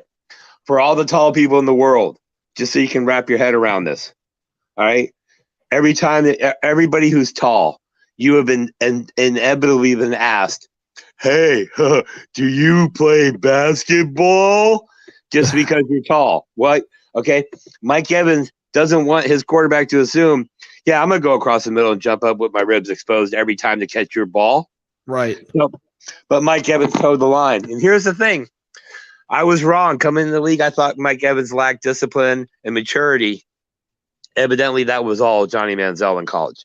That said, Mike Evans does do a few annoying things, but more so annoying to some people in some capacity than others. I think it's all gamesmanship, to be honest with you. But that said, this team is stacked, and it's stacked not because just Bruce Arians or Byron Leftwich, who, by the way, half of you are all still calling to fire. Okay? So think about that. Man, Byron Leftwich sucks. Okay, he literally has been here 2 years, and 2 years in a row has broken like every offensive statistical record there ever was. And you guys like, yeah, but he sucks because he's Byron Leftwich. Well, okay, dude, that's not how it works. So let's not call him Byron Leftwich. Let's adopt the Washington approach. We're gonna call him offensive coordinator, and now you guys will like him. See, that's how stupid this is. But no free agent said, well, I got to get over there and get me some of that Todd Bowles defense. Some of them are like, yeah, I like it. And that's a definite factor why I'll come here. But it was always the money. We had to give them the money, show them the money. Yep. Now with Tom Brady, dude, do you guys realize they got Shady McCoy, little production, but still a threat, Leonard Fournette and Antonio Brown for less than what they're paying Gronkowski. And yet, some of you guys are like, I don't like this. Jason White sucks.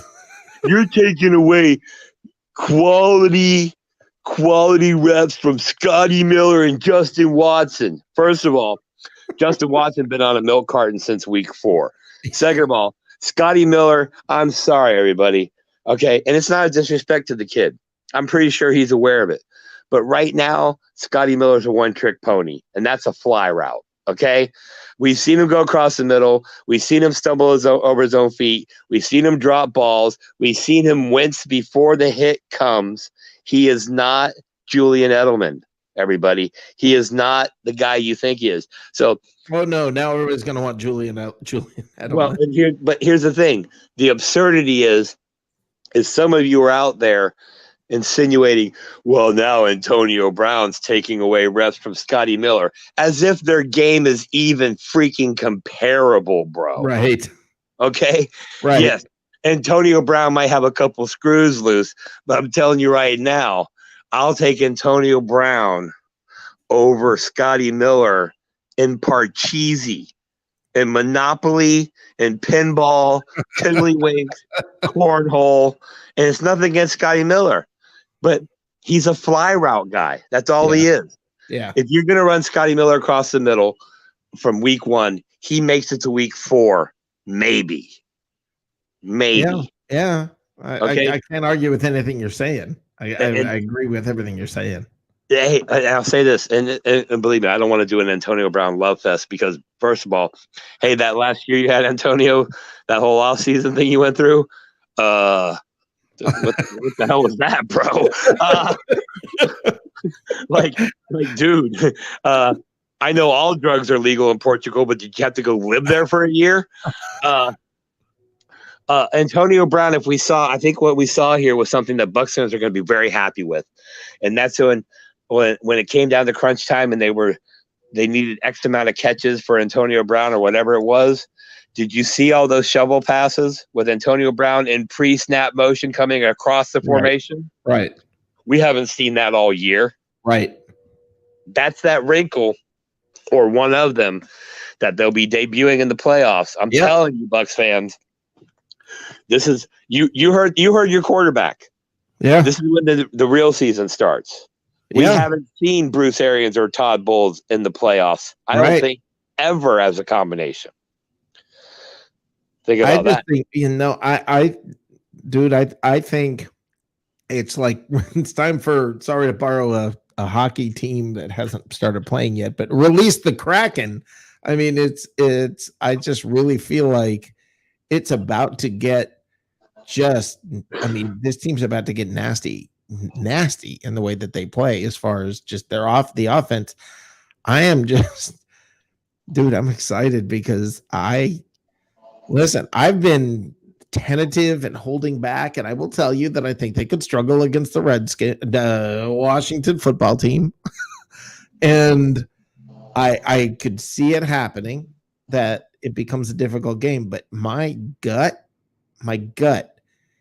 there's something in me that just says this team's about to tear through the NFC. Like I just really feel like, there's that segment on Good Morning Football, Angry Runs.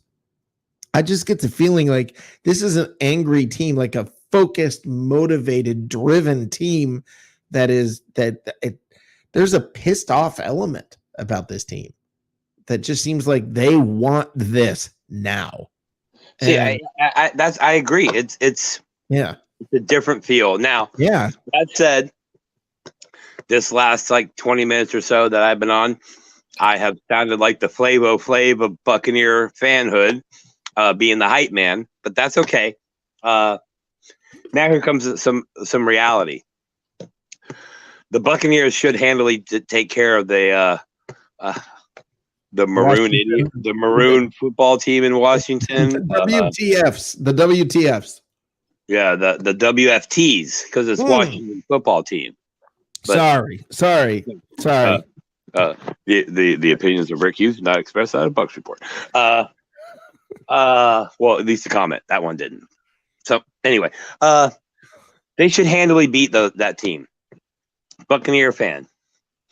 If they get to the divisional round, it's going to be a hard game because even though Seattle is not as strong as people think they are, you still got to go to Seattle. Yep. And that's not a big deal for your Tom Brady's and your Gronkowski's of the world. But I'm going to tell you right now, your younger guys, they could have that oh crap moment when they walk in and go, so this is that. Like, we're here. Support the team regardless of how they do. I guess what I'm trying to warn you is that divisional round is going to be very tricky for the Buccaneers. If they get past the divisional round, I honestly think the conference championship is going to be a no-brainer because I think once it's kind of like with dating a girl. If Tom Brady gets to third base, he's bringing it home, bro.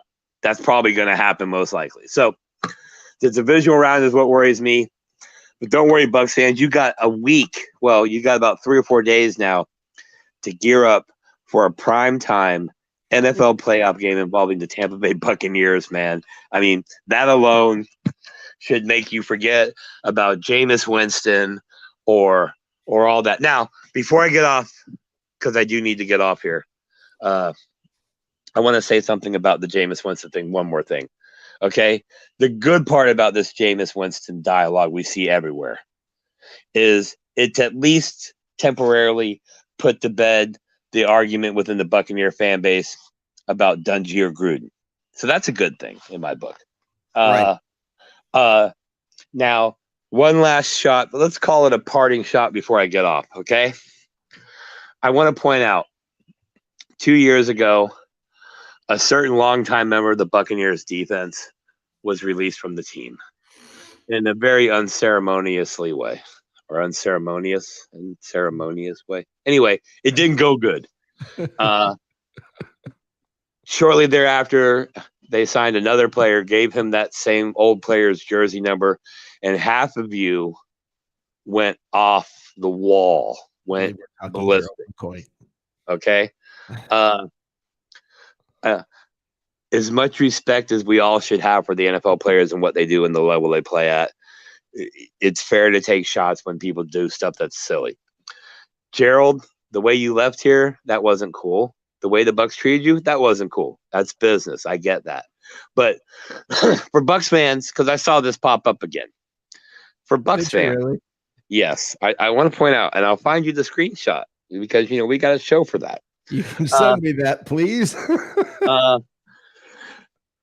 Gerald McCoy was a very good player on some very horrible teams. But Gerald McCoy left here for whatever reason that we'll never know, but I can speculate, and that is he wasn't garnering the respect of the other veterans in the locker room, and we'll leave it at that. They brought in Ndamukong Suh. They gave him his number, which was also Ndamukong Suh's number. And everybody knows the parallel between the two, 1 and 2 in the draft or whatever it was, back-to-back drafted. Let's be 100% honest here. 2 years later, McCoy's on his third team. And Ndamukong Suh, while his stat line isn't phenomenal, the damage and destruction that he does on the field, the role that he plays in this Todd Bowles defense, the fact that we have the visual of him face-to-face talking smack with Aaron Rodgers, the Packers quarterback, harkened a lot of us back to the good old days of Sapp and Favre. Yep. And the difference between McCoy and Suh is, do we really think Gerald McCoy would have taken the role of that Ndamukong Suh has taken? He bounces around, he does what he's told, and he behaved himself. I listen. I don't think Gerald McCoy ever had an interception. I mean, he's gotten multiple. And listen, let me be very clear about this. Look, I believe there's a very good chance that I've been saying, watch the free agents try to line up to get back into play in Tampa. I believe we're going to have some depth on the line next year because I think Gerald McCoy's coming back for depth and be depth. Well, judging by his Twitter feed and Instagram, you'd be 100% right because he's literally turned into, well, your typical Bucks fan on Twitter. Go check out his Twitter feed. It's a little entertaining. Really? Also, Gerald, I get it. We like you. It's not like we don't like you. Right. But remember, both sides choose to take the low road. Okay? Your agent, handler, should have told you to keep your mouth shut, go sign with the team and play football, bro. But you didn't. You walked into Carolina and said, I finally feel like I'm home. Oh, I'm sorry. Did the team that paid you $100 million not make you feel comfy cozy there, bro? That $100 million wasn't good enough to build you a place that you felt like you were at home? One man's trash is another man's treasure. You remember that? The other side of that is you feel like you walked into the Panther Stadium last year and said, oh, it's so good I finally feel like I'm home, while keeping your family living in your home in Tampa. Okay? So here's the thing now. If you would have gone to Carolina and had the type of season that Ndamukong Suh had here, we would all probably still be thinking, you know what? Maybe we should have stuck with Gerald McCoy. But you didn't. And then you went to Dallas. Yep. And then unfortunately you got hurt, and that sucks. Yep. But the fact of the matter is, I think since you've left, you've got like 19 games under your belt. And I think Ndamukong Suh has that many tackles for losses. Okay? So the verdict on the Ndamukong Suh Gerald McCoy draft that's is done. in. Yeah, that's done. That's And long done. it's Ndamukong Suh. Yeah, it's long. That's long done. And that's nothing but love for both of them. Well, I don't have as much love as you do for McCoy. Well, I have love in the aspect of, and let's be honest here, playing in the NFL is obviously an amazing thing with amazing benefits, right? Right. But getting your head kicked in for what, 9 straight years, bro, or 8 out of 9 years? Sure. It would wear on you. And I think to an extent, Gerald McCoy was a victim of being used to losing. Okay. And accepting it. Okay. And that's a problem. But what I'm trying to do is give the guy the benefit of the doubt, because I don't think Gerald McCoy is a bad guy. No, I don't think he's a bad guy at all. As a matter of fact, I think he's a really good guy and needed a little more nasty. Yeah, I just don't think I'll be honest, man. You're built like a lineman, but your personality is more of a wide receiver or tight end, and there's nothing wrong with that. You're a nice dude, but right.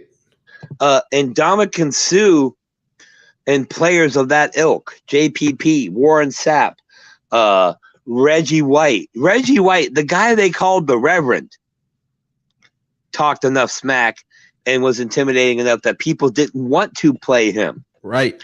Okay. Nobody was ever scared of McCoy. I really don't think he ever apologized for hitting a quarterback. I think it was more of a, I might have hit you a little too hard or too late. My bad, dude. Yep. And here's the thing that I really don't care about. The thing with Gerald was you came in as a super, super high draft pick, and unfairly to you, the Warren Sapp expectation level was placed on you. Okay, that's not fair, especially when there was no Rondé Barber, Derek Brooks, Brad Culpepper, Donnie Abraham, or John Lynch around you. So, Gerald, you got a raw end there, bro. No doubt. And the coaching carousel you went through, my God, dude. I mean, when Lovie Smith was the best of that coaching carousel, okay, and there was 3 other coaches, that's not a good thing, dude. But there's just one piece of what would make you the complete defensive tackle or lineman that they wanted, and it didn't happen. It just didn't. Yeah, I like what Mike DeRoche said. Mike DeRoche just added in here. He said, when Gerald left, he crapped on the Bucks. So I say watch our playoff games and wonder what it would be like to still be a Buccaneer. I kind of like that. Yeah, and here's the thing. I don't think Gerald wanted to leave. I really don't. No, I don't think so either. I also think he didn't want. I don't know if he didn't want. Maybe that's not the word. I don't think he was ready for the level of expectation that was going to be placed upon him. In other words, you just spent 9 years of I'm the man, Right. and now suddenly this coach is like, I don't care if you're the man or the child. You all have to prove it to me, and I don't think that went over well. Well, the thing is, and this is like, I know Nick Citro, for instance, loved Gerald McCoy. And I just say, like, Gerald McCoy said he thought he should be in the Ring of Honor. And I just say, you know, when you look at Sue and the way Sue is playing, that's what a Ring of Honor guy, that's the level that they play at. And McCoy never played at that level. And I can 2 years, I can name several plays that Ndamukong Suh had that were game-altering plays. I can't name one by Gerald McCoy. I'll say this, man, and this will piss off everybody. Maybe. Since the Super Bowl Super Bowl era, the only Buccaneer that's worthy right now of talking Ring of Honor is Levante David. Since the Super Bowl. I'm going through it in my head. I'm not disagreeing. Yep. Yep. Yep. I think you're right. Yep.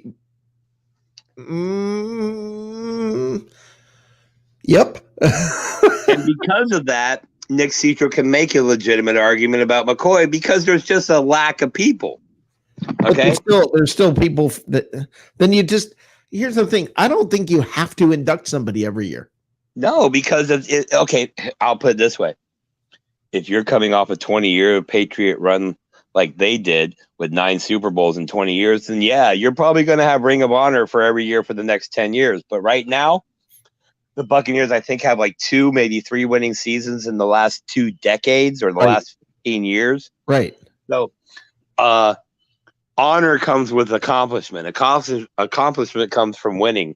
Winning is what is going to lead ultimately to the honor to which you seek. Yes. And I'll say that because there was a lot of players on the early Buccaneer teams that were crappy teams, and they were great players. And no one's like, they should be in the Ring of Honor too, man. No, but you know why?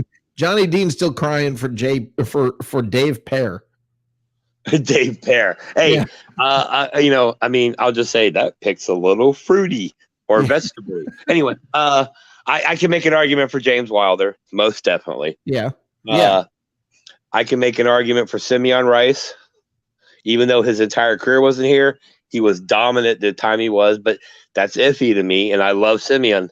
Yeah, I agree. Is Ricky Bell in the ring? Yes, Ricky yes. And if he's not, then I'm going to go ahead and quit being a sports fan because Ricky Bell was amazing. I'll put it this way. If Ricky Bell didn't get sick, he would have had better career numbers overall than O.J. Simpson. Go look it up. He was on pace. And that people don't like that either. Right. But they went to the same college coach. Just saying. Gerald McCoy is a hell of a football player. No one's going to take that away. Right. But Ndamukong Suh was the right guy at that point when they brought him in. So please stop with that. Please stop with the, well, Jameis would have done this. Okay, cool.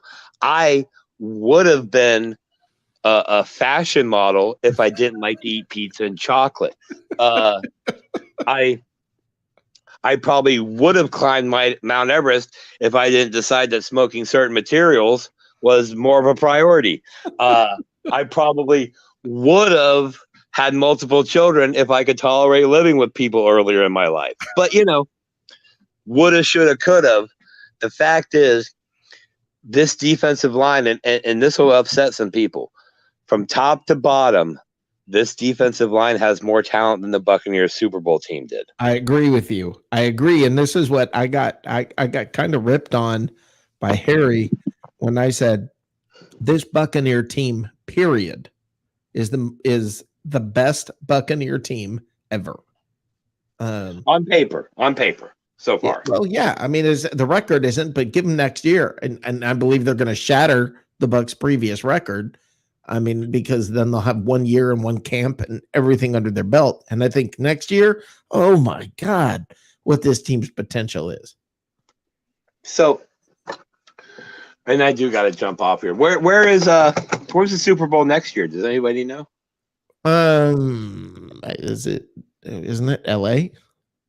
All right. Well, we have to go there and slow down the production of their stadium, and then we'll volunteer to host No, it it's again. done. It's already done. The stadium, they're playing in their stadium this year. I thought they couldn't play in California. They didn't think it was going to be done in time, so that's why the Bucks got the. Yeah. Well, I don't like that.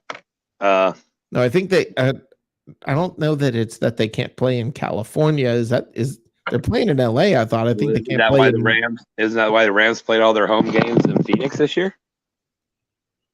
Somebody was playing in their new stadium. I don't know. We have to look. But anyway, so it's in Los Angeles. I was trying to figure out a way to undermine the city it was in so it could come back to Tampa so they could play in the Super Bowl in Tampa. Yeah. So that whole argument or that whole thing just went. By the way, yes, Tim, the best record for the Bucks ever is 12-4. Yes, that's why I said second best record. Yeah. Which I think the last time they were 11-5 was 2005 for you stat geeks. But I don't know. I'm in a robe with a coffee cup. So, again, before I jump off, Rick, great job tonight. I don't know how much longer you're going to stay on. I will say this. The longer you stay on, the happier everybody seems to be. But you, sir, worked a long day. Shout out to all the boys at Bucks Report, everybody watching, everybody who likes and shares and comments. We appreciate you.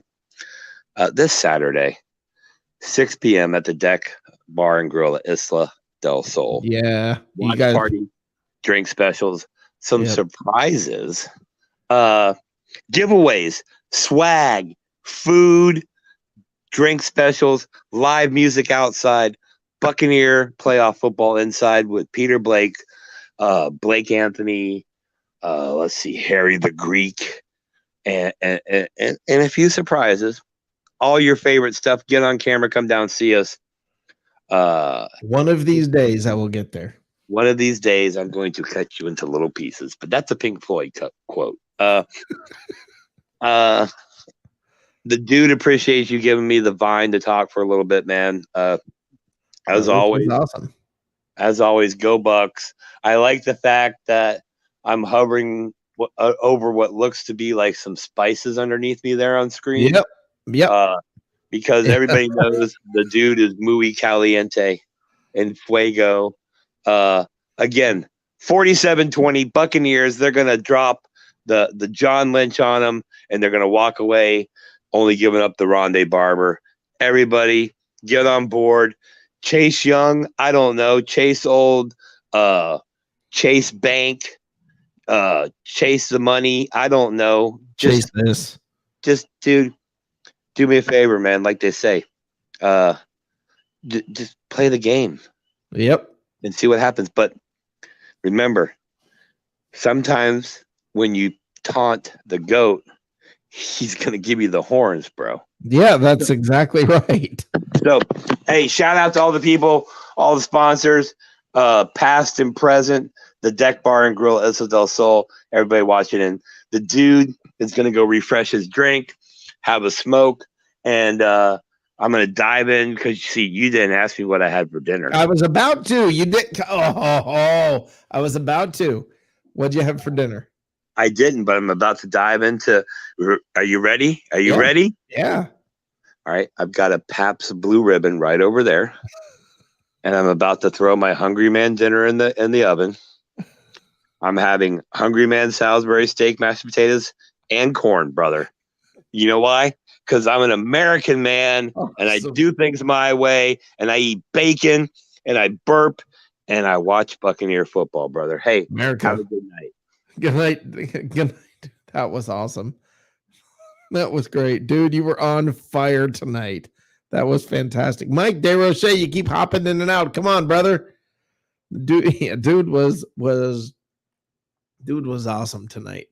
That's what it's all about. Mike DeRoche kept popping in. He's teasing us. He keeps hopping in the lobby, and before I can go ahead and get him in, he keeps disappearing. I don't know what he's doing. He's playing a little peekaboo with us here. Come on, Mike. Okay, so the Super Bowl is going to be in in Miami next year. Thank you for that. Winston also crapped all over this team multiple times when he left. And yet it's the subject. Yeah, I agree with you, man. It is like Stockholm syndrome. I agree. It's insane. I don't get it. I just don't get it. But I do at the same time, because like I started this whole thing. Guys, I get it that there's trauma as a Buccaneers fan. There is trauma. We've taken a beating. All right. We've taken a beating as Buccaneers fans. And if we act like we've been beaten, it's because we have been. If we act like we've been let down by this team so many times, it's because we have been. If we act like we're prepared to be humiliated or embarrassed, it's because we have been. And I get all of that. But guys, it's over. It's over. It's completely over. This team reeks of excellence, discipline, no penalties in a game. Think about that. None, zero, zilch, nada. Okay. This team is dripping with future. Think about that. For everybody saying, oh, this isn't a long-term thing. You're wrong. You're wrong. I'm pretty sure we're going to get Brady for at least 3 years, maybe 4. And guys, we're about to go on a run. This next few years is going to be special. It's going to be magic. So just stop the complaining. Stop the finding any little thing you can disagree with. If you're going to identify yourself as a Bucs fan, now's the time to be cheering and happy. This is it. This is it. All right. It's awesome to be a Bucs fan right now. It doesn't get better than this. It does not get better than this. So listen, whether you're stressing over whether your quarterback that you liked last year, let's say you liked Jameis, you believed that Jameis can be this great quarterback. Okay. Let's say you're right. Jameis can be a great quarterback. Right now, you've got one who has outperformed Jameis, who has brought other talented players with him, who has changed the mentality of the organization and the entire culture far more than Arians did in year 1. Tom Brady is what this is all about. And if you do not believe it, look at what's happening in New England. When Bill Belichick threw that phone, the debate, the argument, the discussion, the doubt, it's over. It's over. It's over. The Patriots are coming apart at the seams. They're losing Cam. He's going to go because, well, he should go. All right. Everything's coming apart. You remember Belichick praising Cam at the beginning of the year? Like, I've always wanted a quarterback like this. Oops.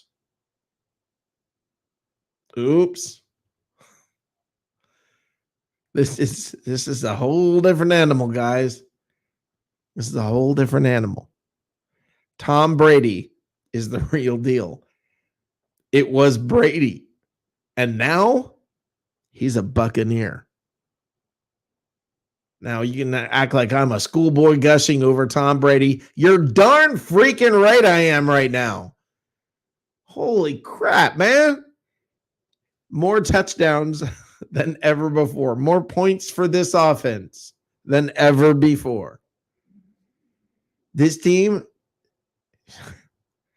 man, it's time to be happy. It's time to be excited. It's time to enjoy the ride, guys. There's a game coming up. They're going to play Washington's football team, and Washington has kind of a badass defensive line. Okay? Let's all admit it. They have a badass defensive line. And nothing else.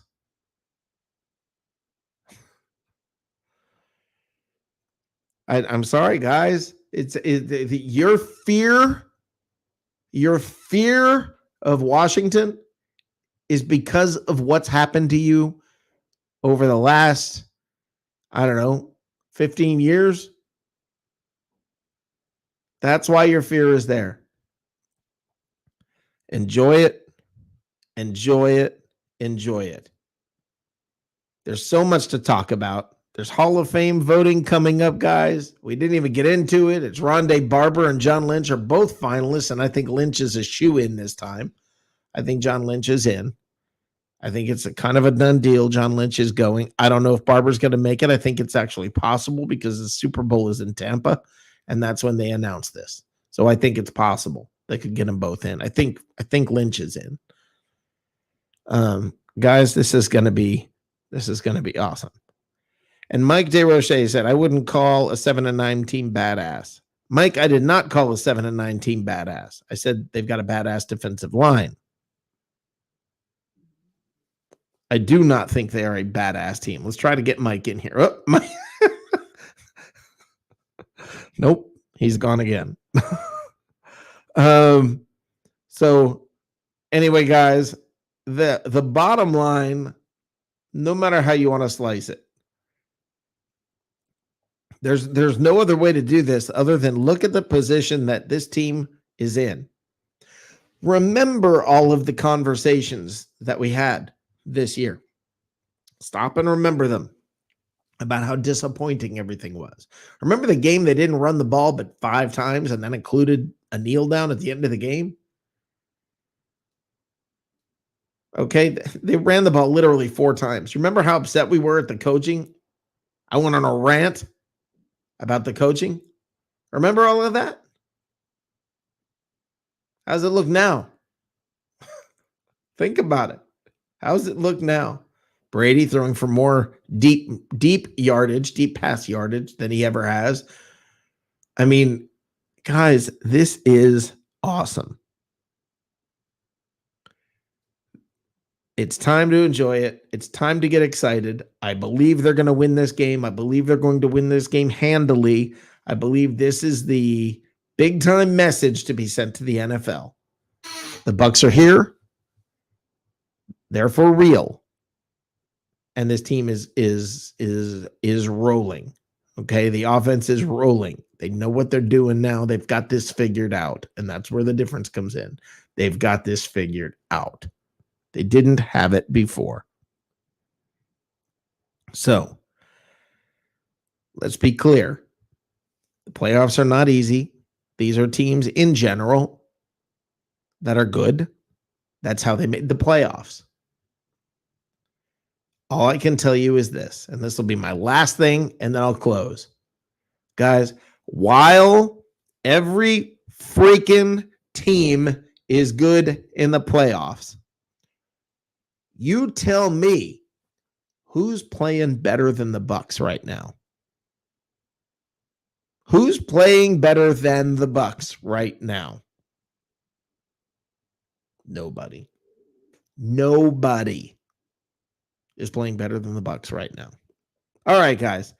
I hope you enjoyed tonight's show, the playoff edition of What's Cooking in the South. I guess we could call it What's Cooking in the Playoffs.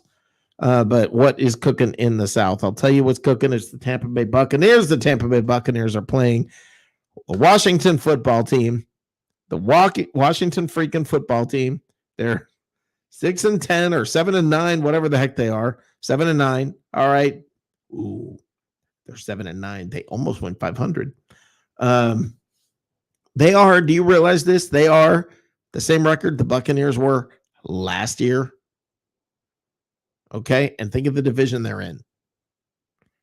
All right, It's not going to be easy. It's not going to be a pushover, or it's got the potential to not be easy. It has the potential to not be a pushover. Do not be disappointed if the score is close, but I just don't see how this team is going to score that much against the Buccaneers.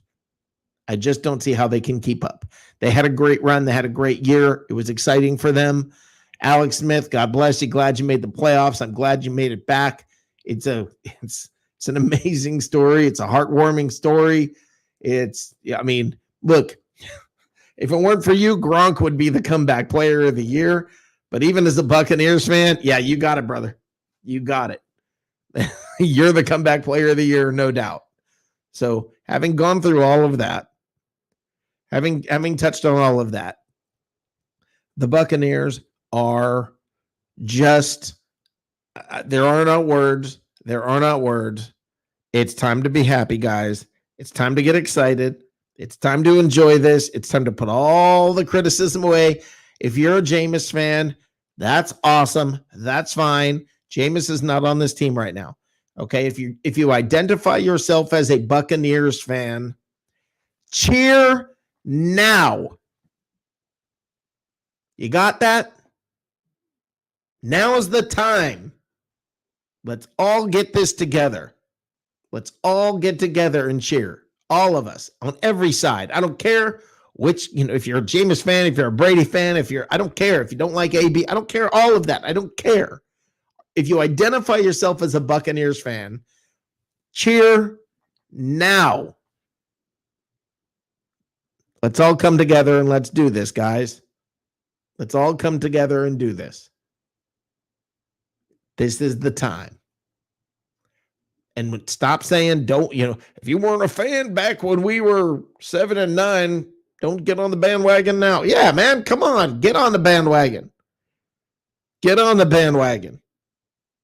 You're welcome on the bandwagon. We get a window seat, but you're welcome on the bandwagon. Love having you here. You guys, all of you, I appreciate you all for tuning in and listening listen to me yap and do this. I've enjoyed this. This has been great. We got a lot more coming ahead in the weeks ahead. So it's going to be a lot of fun. Guys, there is really only one thing that is left to say, and I close the show with it every time, and I mean this. There are two things in life that I find important. There were two things that I love, my real passion, and I can close the show with this. Guys, eat food, eat good, eat food, eat good. Go Bucks.